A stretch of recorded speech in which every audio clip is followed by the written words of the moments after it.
Om Namo Bhagavate Vasudevaya. Narayanam Namaskritya Naram Chaiva Narottamam Devim Saraswatim Vyasam Tato Jayamudiriye. Nashtaprayeshu Bhadreshu Nityam Bhagavata Sevaya. Bhagavati Uttam Shloke Bhaktir Bhavati Naistiki. So continuing with the discussion on Srimad Bhagavatam, Canto 10, Chapter 10, Deliverance of the Yamal Arjun Trees, text 29 onwards. So yesterday we studied how Krishna dragged the mortar that was tied to the rope, tied to his belly, and he dragged it between the two trees, or he crawled between the two trees, and the mortar was stuck behind, and he just yanked it.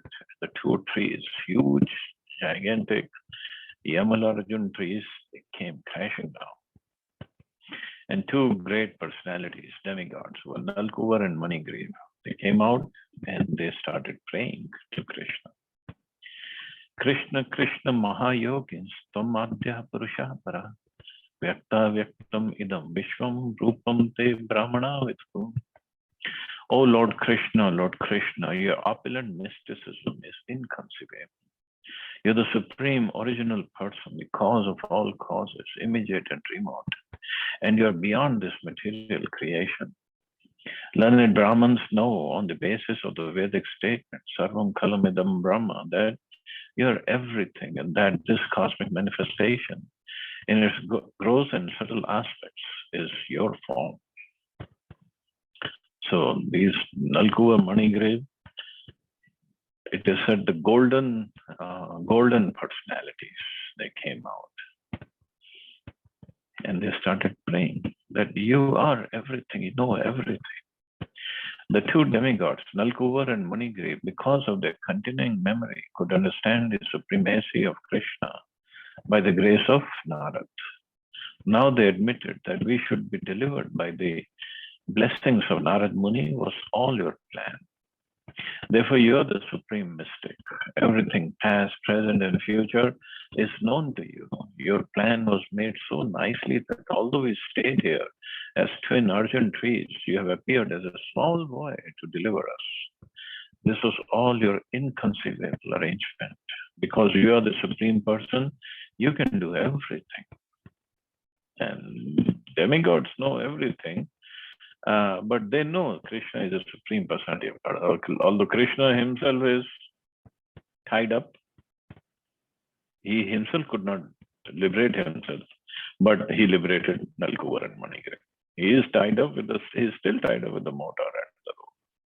And they are saying, they are praying to him, you are the supreme personality of God. But since he is tied up by the loving affection of Mother Yashoda, he could not untie himself, but he still liberated Manigriva and Nalkuvar. Tvam eka sarva bhutanam dehasvatma indriyeshvaraha tvamev kalo bhagwan Vishnur avyaya ishvaraha tvam mahan prakriti sukshma raja sattva tamo mahi tvamev purusho adhyaksha sarva kshetra vikarvit. You are the supreme personality of God, the controller of everything.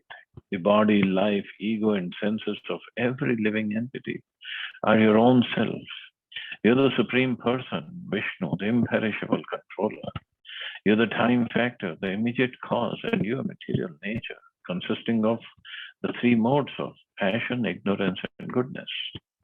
You're the original cause of this material manifestation. You're the super soul, and therefore you know everything within the core of the heart of every living entity. So they are glorifying Krishna and his opulences. Sripad Madhvacharya has quoted from the Vaman Purana as follows: Rupayatvattu Jagata Rupam Vishnu Saksha Sukhatmakam Nitya Purnam Shamshuddhim Sarupam Paramatmana. They're further praying to the Lord. Griya Manestam Agrayo Vikara Prakritar Guna kon vihar hati vigyatum praksiddham gunasamrita. O Lord, you exist before the creation, therefore, who trapped by a body of material qualities in this material world, who can understand you? As it said, Ata Shri Krishna Namadi Nabhaved Grayam Indriya. Krishna's name, attributes, and form are absolute truth, existing before the creation. Therefore, how can those who are created, that is, those who are entrapped in bodies created of material elements, understand Krishna perfectly? This is not possible. But Sevan Mukhehi Jivato, Krishna reveals himself to those engaged in devotional service. This is also confirmed in the Bhagavad Gita by the Lord himself. Bhaktya Mam Abhijanati. Even the descriptions of Krishna in Srimad Bhagavatam are sometimes misunderstood by less intelligent men with a poor fund of knowledge. Therefore, the best course by which to know him is to engage oneself in pure devotional activities. The more one advances in devotional activities, the more one can understand him as he is. If from the material platform one could understand Krishna, then since Krishna is everything, one could understand Krishna by seeing anything within this material world. But that's not possible. Maya tadam idam sarvam. Everything is resting on Krishna, and everything is Krishna, but this is not to be realized by the persons on the material platform. So only by engaging oneself in devotional service, one gets purified enough that by Krishna's mercy, to whatever extent Krishna wants him to know, he can know Krishna as he is. Otherwise, it's not possible to understand Krishna, Krishna's pastimes, Krishna's dealings with his devotees. Not at all possible. Just like I said, Krishna, little baby crawling with still tied to the mortar, and he liberated Nalkuvar and Manigiri. How can anybody who doesn't have knowledge, he can understand this? That's why people say, oh, this is all mythology. This cannot be true. Tasmai tubhyam bhagavate vasudevaya vedase atmadyot gunashchanna mahimne brahmane namaha. O Lord, whose glories are covered by your own energy, you are the Supreme Personality of Godhead. You are Sankarshan, the origin of creation, and you are Vasudeva, the origin of the Chaturvyu. Because you are everything, and therefore the Supreme Brahman, we simply offer our respectful obeisances unto you.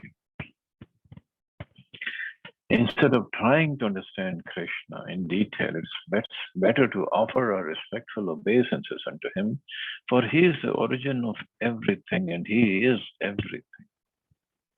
Because we are covered by the material modes of nature, he is very difficult for us to understand, unless he reveals himself to us. Therefore, it is better for us to acknowledge that he is everything and offer obeisances unto his lotus feet.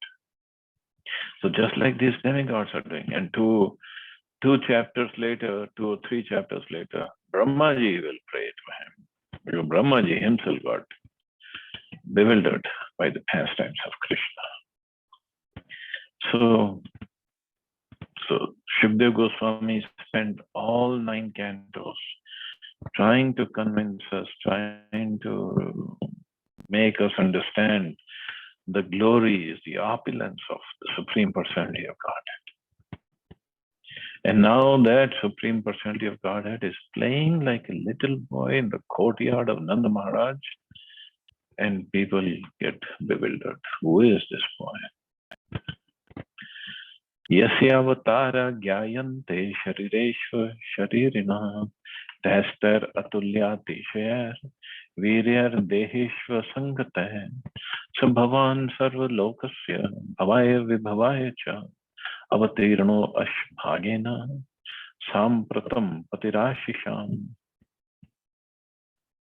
Appearing in bodies like those of an ordinary fish, tortoise, and hog, you exhibit activities impossible for such creatures to perform. Extraordinary, incomparable, transcendental activities of unlimited power and strength. These bodies of yours, therefore, are not made of material elements, but are incarnations of your Supreme Personality. You're the same Supreme Personality of Godhead who have now appeared with full potency for the benefit of all living entities within this material world. So they understood who he is. As stated in Bhagavad Gita, yada yada hi dharmasya. Krishna appears as an incarnation when real spiritual life declines and when rogues and thieves increase to disturb the situation of the world.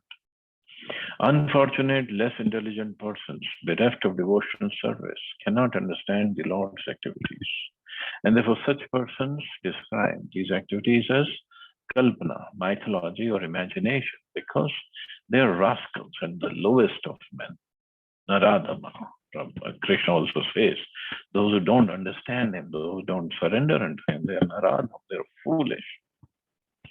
Such men cannot understand that the events described by Vyasadeva in the Puranas and other Shastras are not fictitious or imaginary, but they are factual.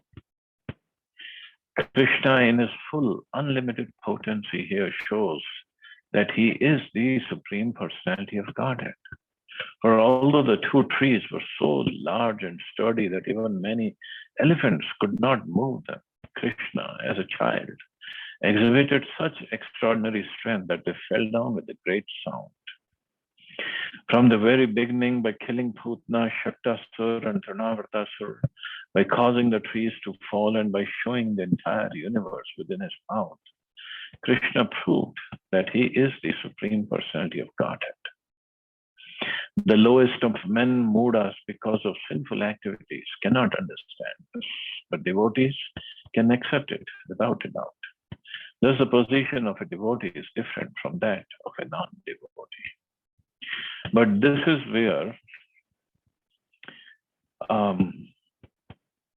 where people who claim themselves to be knowledgeable or jnanis or are scholars, they tend to ridicule devotees. They say, oh, you are bhaktas, you are andhbhaktas.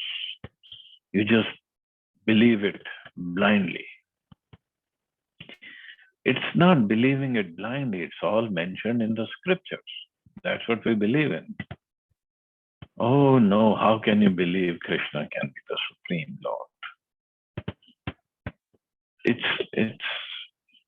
So that is where, first of all, we have to have the knowledge given by Prabhupada in his books.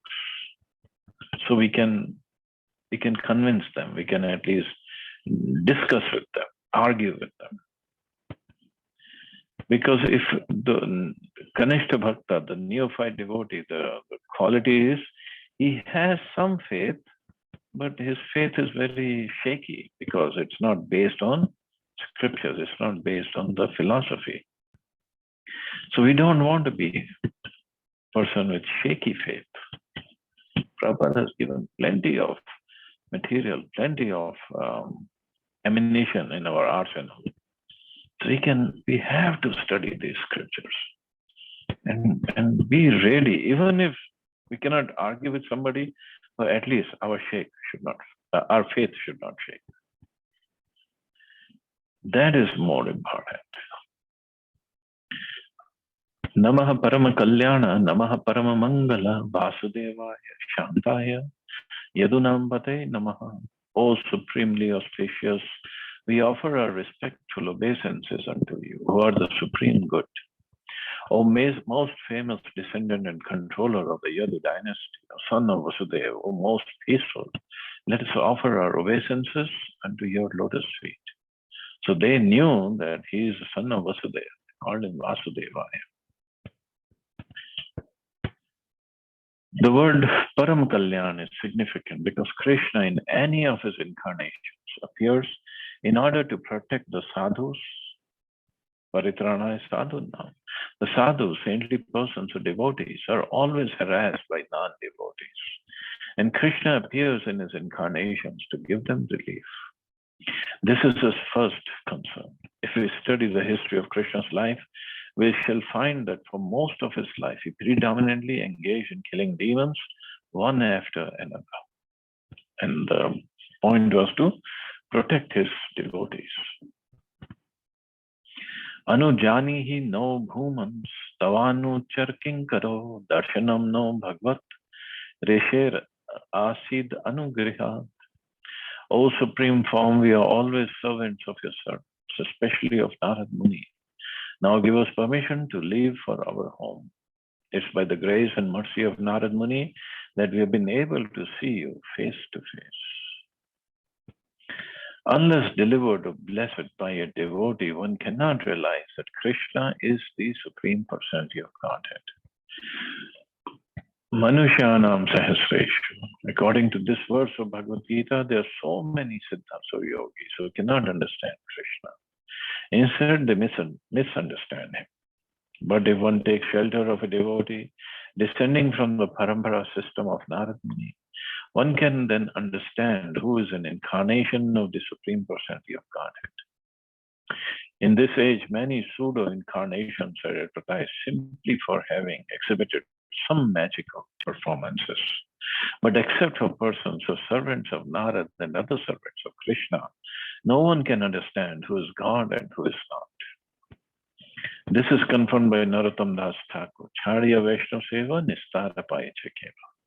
No one is delivered from the material conceptions of life unless favored by a Vaishnava. Others can never understand, neither by speculation nor by any other bodily or mental gymnastics. So mental or bodily gymnastics means Hatha Yogi or Jnana Yogi, they cannot understand. And speculative, they cannot. Nobody can understand Krishna. Forget about taking shelter and serving him. So by coming in a disciplic succession, following the system properly, either disciplic succession or Narad Muni or other bona fide successions, one can understand the Supreme Lord. And here Prabhupada is saying, in this age, many pseudo-incarnations are advertised simply for having exhibited some magical performance. They can raise hand and produce some ashes or produce some gold chain.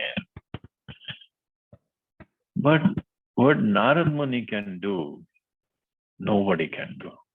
Narad Muni can bestow the devotional service, bhakti, on any person. He did it for Nalku and Manigriv, Dhruv Maharaj, Prahlad Maharaj, Pracheta, so many people in Bhagavatam, so many devotees in Bhagavatam. They were not devotees and they were protected and engaged by Narad Muni in the service of the Lord.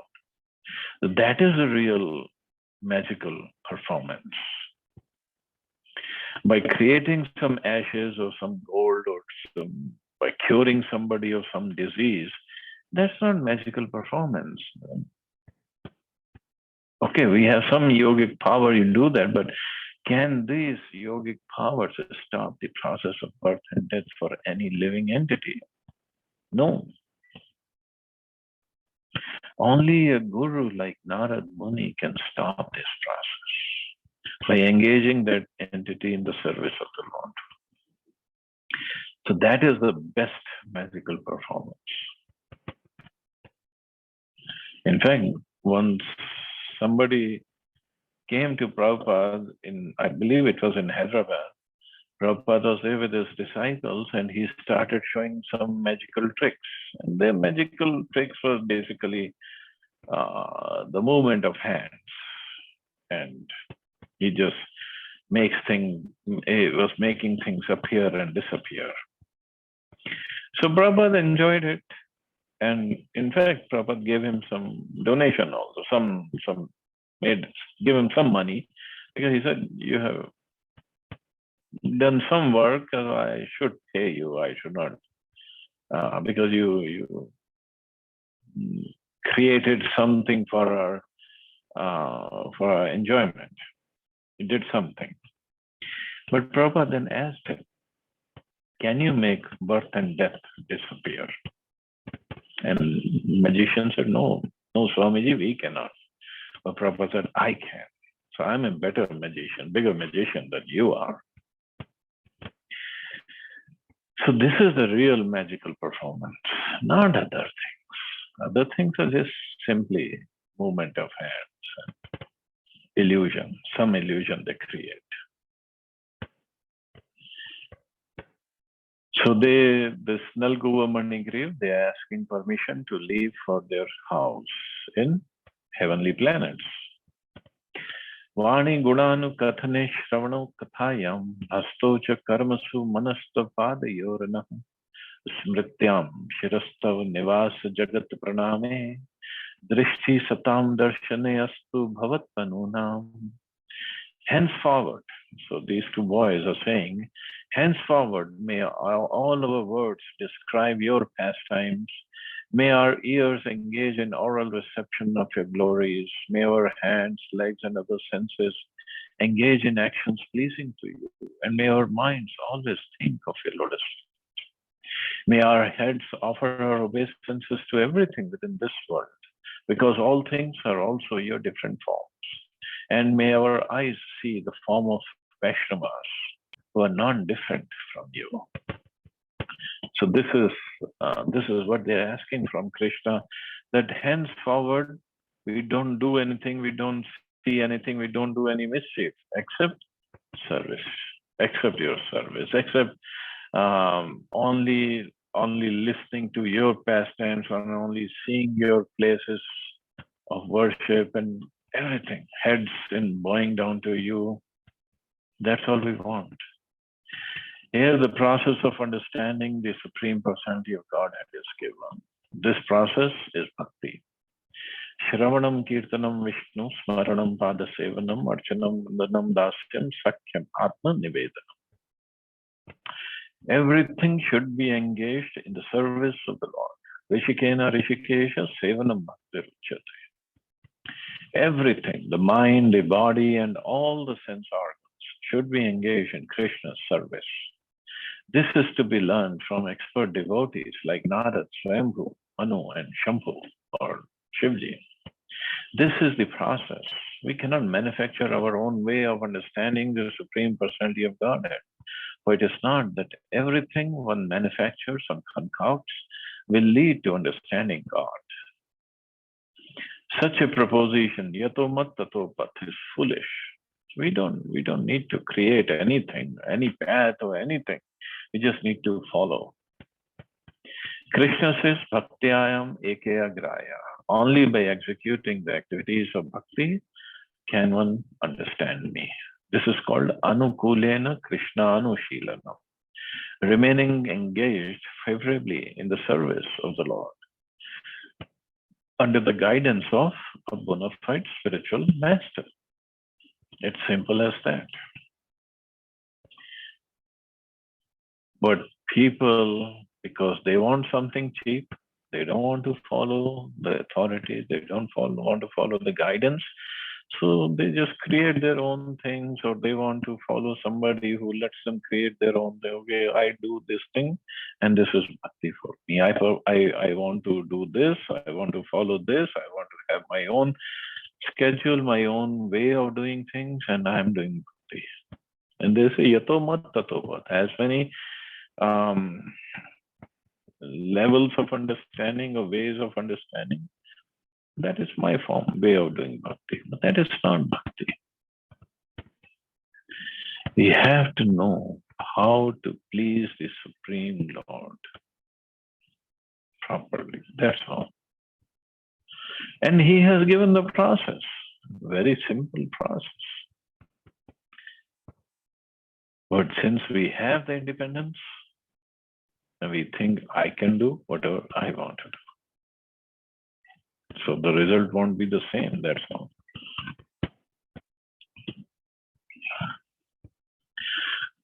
So then these two boys, they paid obeisances to the Lord, they did his parikrama, and they went back. So as I said, Bhaktivinoda Thakur in his Chaitanya Shikshamrita, he has described that this pastime represents the pride and arrogance coming from the feeling that one has an aristocratic birth and is wealthy. It gives rise to cruelty to animals, lust for women, and indulgence in alcohol. These further give rise to debauchery of the tongue, uncontrolled eating habits, and loose talking. Then come general hard-heartedness, shamelessness, and all sorts of disgraceful activities. Because if one is born in an aristocratic family and has money, lots of money, so Krishna very mercifully breaks down the twin Arjun trees while tied to the grinding mortar in order to destroy all these faults. So this pastime of Krishna is very directly illustrating the predicament of people who are wealthy and aristocratic, but who also become involved in licentiousness. Means they become degraded in their habits and in their behavior. So when we read this pastime or hear this pastime, those anarthas, money is not an anartha, opulence is not an anartha, but doing degraded activities based on that is an anartha, and that goes away. And Narad Muni also, when he was talking to these two boys, he was glorifying poverty, because if somebody is poor, then he doesn't do all these nonsense things. And this poverty, or because of poverty, one has to do austerity. So if we take up austerities in our lives, especially as Prabhupada mentions during Ekadashi, fasting, and like, I guess in India it's today Srila Bhaktisiddhanta Saraswati Thakur disappearance day, the fasting until noon, or on other auspicious days when we fast. So that's an austerity. Attending classes, we can be doing tons of other sense gratificatory activities, but that's an austerity. Chanting, getting up early in the morning, chanting, it's a big austerity. But this is what we have to perform. But these austerities are bhakti-related austerities, and not only they purify us, they make us advance spiritually, and it pleases Krishna at the same time. So Prabhupada in his Krishna book writes, the two great demigods, Nalkuvar and Manigriva, were sons of the treasurer of the demigods, Kuvera, who was a great devotee of Lord Shiva. By the grace of Lord Shiva, Kuvera's material opulences had no limit. As a rich man's sons often become addicted to wine and women, these two sons of Kuvera were also addicted to wine and sex. Once these two demigods, desiring to enjoy, entered the garden of Lord Shiva in the province of Kailash on the bank of Mandakini Ganges. So they were enjoying, and they, as we studied the whole thing. So towards the end,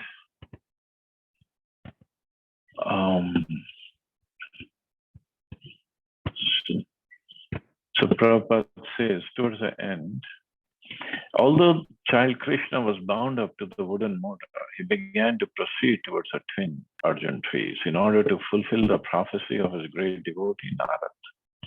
Lord Krishna knew that Narad was his great devotee, and that the trees standing before him as Arjun trees were actually the sons of Kuvera.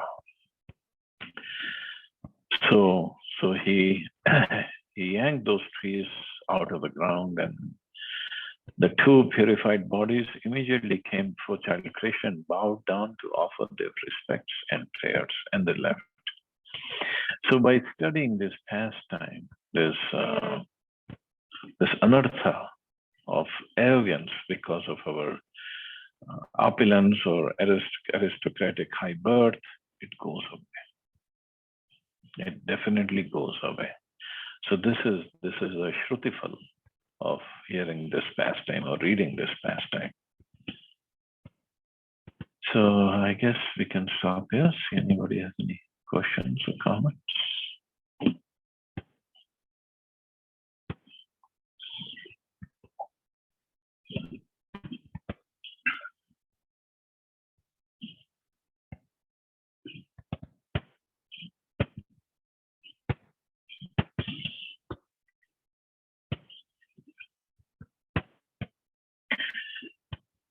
So you all have a safe and wonderful day. Hare Krishna. Jai Shri Prabhupada. Krishna Prabhuji, thank you very much.